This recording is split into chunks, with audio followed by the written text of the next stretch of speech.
छोटे से गांव में तालाब के किनारे दो बहनें रहती थीं।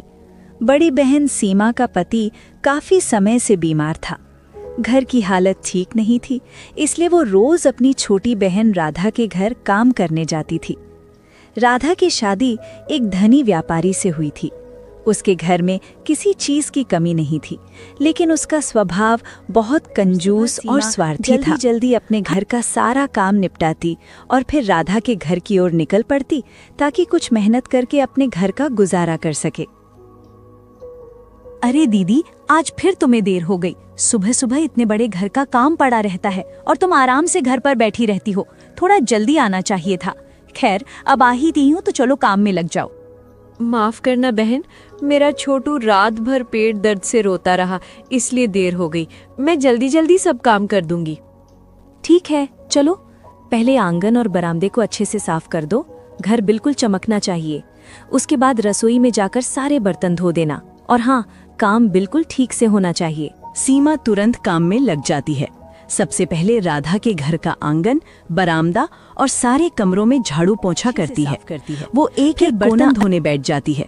उधर राधा आराम से बैठकर चाय पीती रहती है। अच्छा सुनो, सारे काम तो तुमने कर ही दिए हैं। अब ये चावल रखे हैं, इनमें से अच्छे दाने अलग कर दो। टूटे हुए चावल और कचरा अलग कर देना। मेरे घर में सिर्फ अच्छे चावल ही बनते हैं, समझी? और फिर जल्दी से रसोई में जाकर दोपहर का खाना भी बना देना।